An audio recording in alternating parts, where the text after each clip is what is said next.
Cutting the crown mains. A couple of things I want to point out. I've modified the jig. I was trying to put little ball bearing detents so that it would click between settings, but it failed. So what I've ended up doing is drilling it 4.5 mil, because that was the size of the ball bearing, put in a second pin, and it makes it much easier to use, because now I can just read off where I am. I can go, if it's on 3 and this is on 12, I know that I'm at position 15, and it makes it a lot easier to use.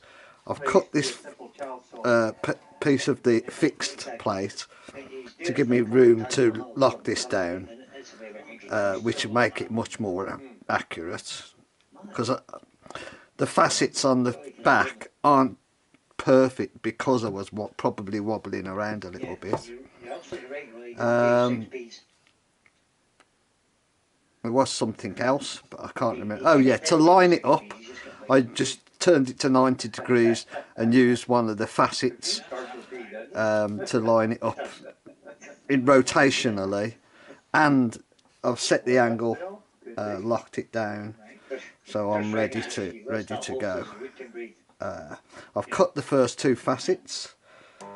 Now on to the third. These really don't take long, especially compared to the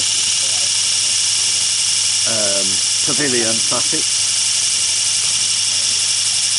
I wish I could get rid of that little tiny wobble that I get occasionally, but I guess that's the problem with making the thing out of wood. As long as I keep it in the same rotation as I'm cutting, it's still accurate. Oh, I'm a little bit off there, see. There we go.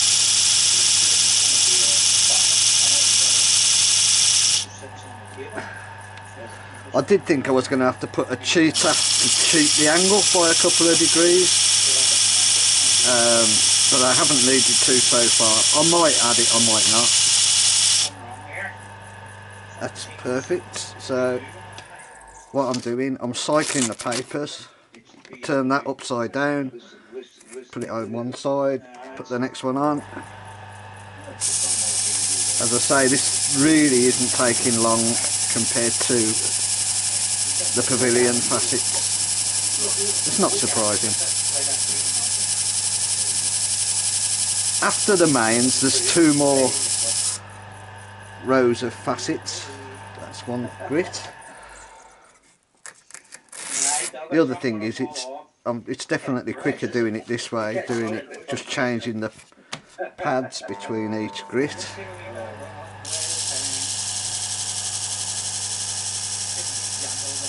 If I had finer grits, it would definitely come out with more definition to the lines, but I haven't, so I've got to accept the way it turns out, I guess.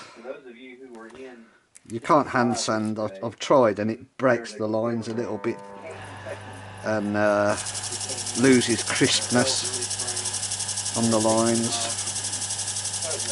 The back facets, the last row, I've got little wobbles because I didn't lock down that angle. I should have done, I didn't. Anyway, that's it. Then it's rinse and repeat.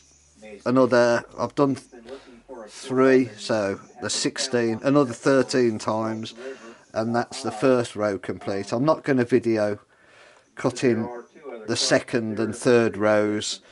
I might just come back at the end of the last set of facets. Thank you.